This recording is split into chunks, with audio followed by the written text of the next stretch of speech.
bir hasar bıraktı. Müstekbirlerin asırlardır aradıkları güç ve kuvvet nihayetinde bizim yaşamış olduğumuz bu asırda vuku buldu. Ve bugünkü refahı devam ede gelen sömürgeciliği döktüğü kan, akıttığı gözyaşı ve çektirdiği acılar üzerine kuruludur. Allahu Ekber.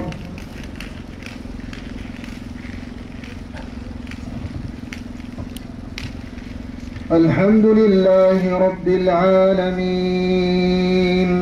Errahmanirrahim. Maliki yevmiddin. İyyâke na'budu ve iyyâke nesta'in. اهدنا الصراط المستقيم صراط الذين أنعمت عليهم غير المغضوب عليهم ولا الضالين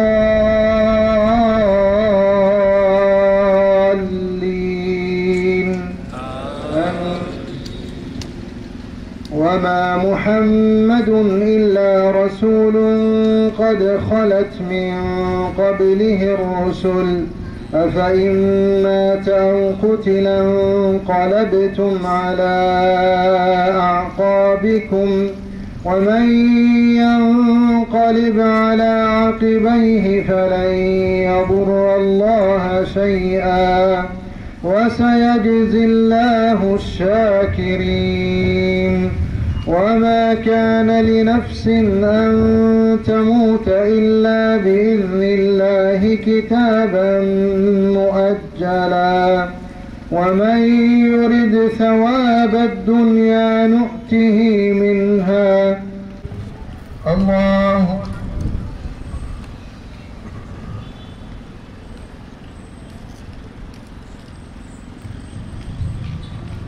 سمع الله لمن حمده. اللهم يا واصل المنقطعين أوصلنا إليك وهب لنا عملا صالحا يقربنا إليك ولا تخزنا يا ربنا يوم العرض عليك. اللهم لا يذل أهلنا في غزة وأنت موجود. اللهم لا يقهر أهلنا في غزة وأنت موجود. اللهم انصرهم كل نصر يا رب العالمين وأيدهم بأنواع تأييدك يا رب العالمين. اللهم ارحم فيهم الضعيف. اللهم مكن المجاهدين من رقابهم. اللهم مكن المجاهدين من إذلالهم. اللهم مكن المجاهدين من تمزيقهم.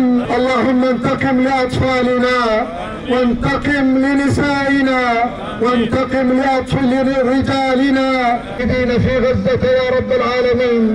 اللهم انصرهم على هؤلاء اليهود المجرمين. اللهم انزل بهم بأسك الشديد وعذابك الأكيد الذي لا يرد عن القوم المجرمين. هذا الجهد وعليك التكلان. الغوث بأهلنا في غزة.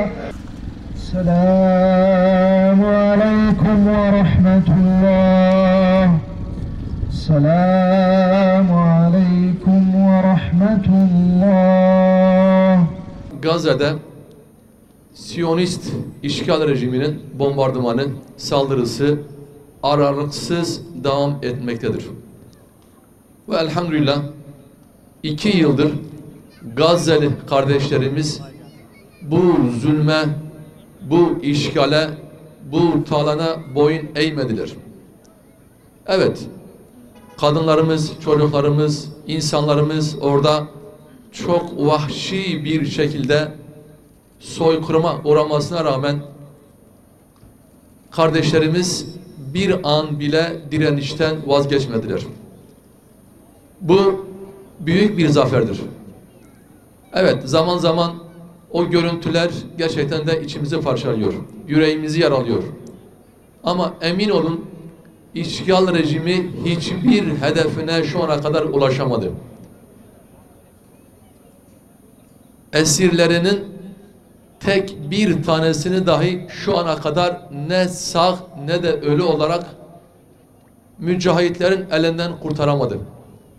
Oradaki direnişi bitiremedi.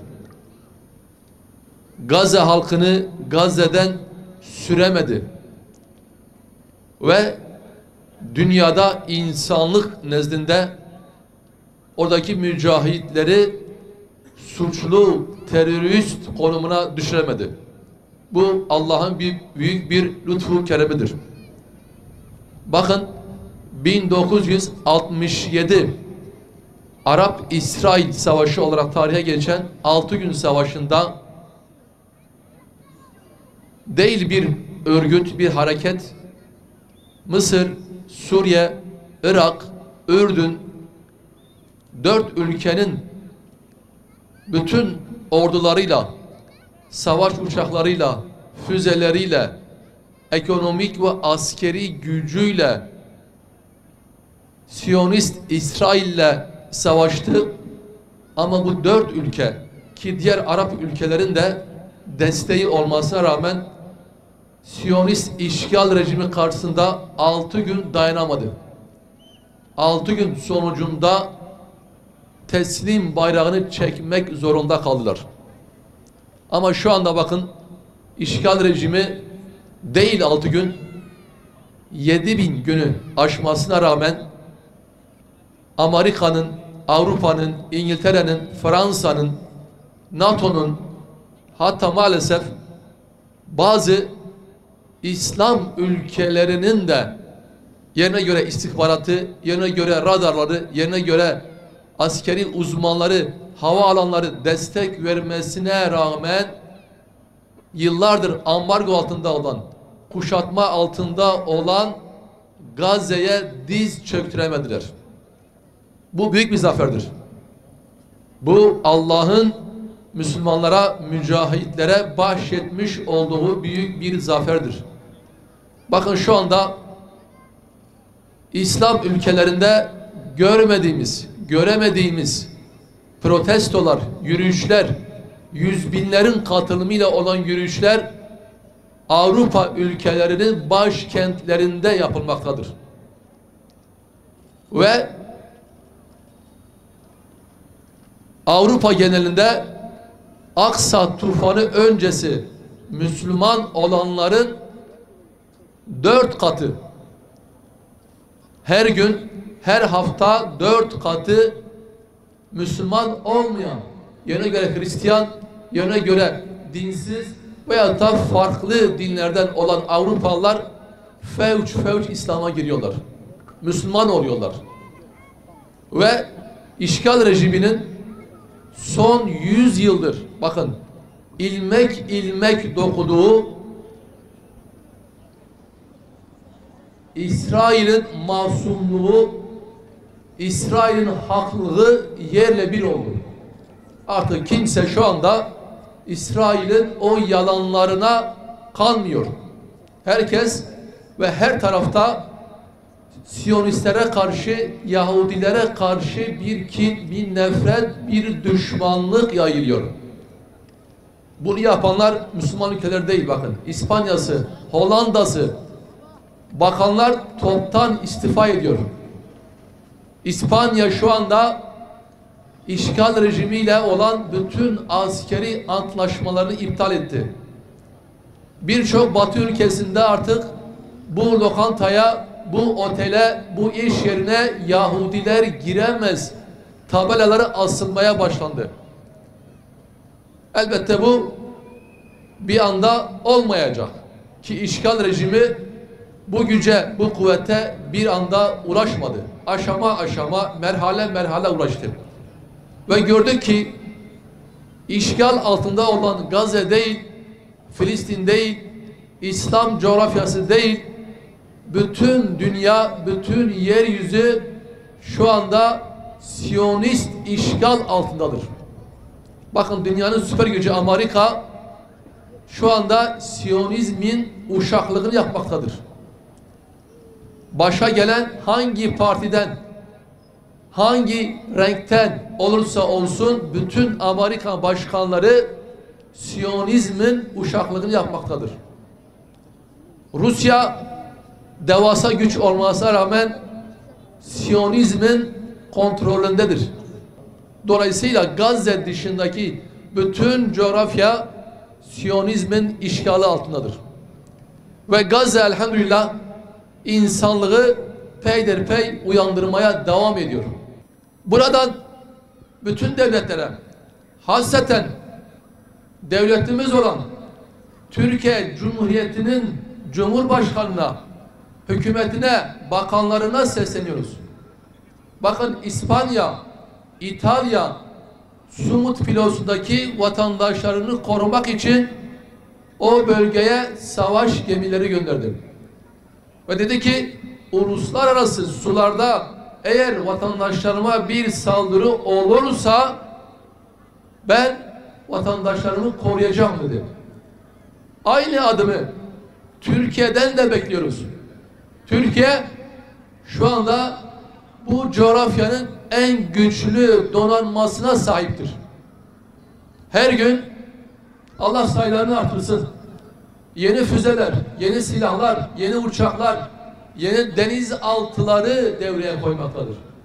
Dolayısıyla eğer bu askeri güç, bu gemiler, bu donanma, bu füzeler bu ülkenin vatandaşlarını koruyamayacaksa niçin bu silahlar vardır? Bu silahlar, bu füzeler kimin için yapılıyor?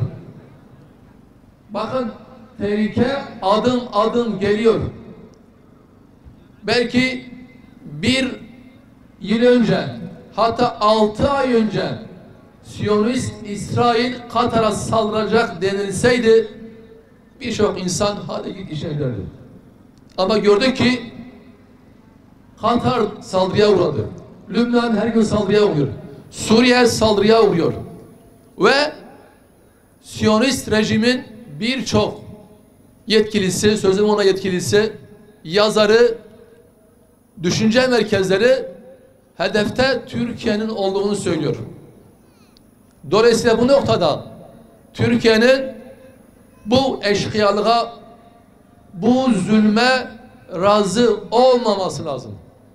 Ve oraya süratli bir şekilde savaş gemilerini göndermeli ve benim vatandaşlarıma bir saldırı olursa bir ülke olarak, bir ordu olarak gereğini yapacağım demeli ve sahada da bunu göstermelidir. Yoksa Allah muhafaza Gazze düşerse bakın biz bu saldırıları İstanbul'da, Diyarbakır'da, Hatay'da, Ankara'da karşılanmak zorunda kalacağız. Dolayısıyla Gazze'nin düşmesine izin verilmemeli.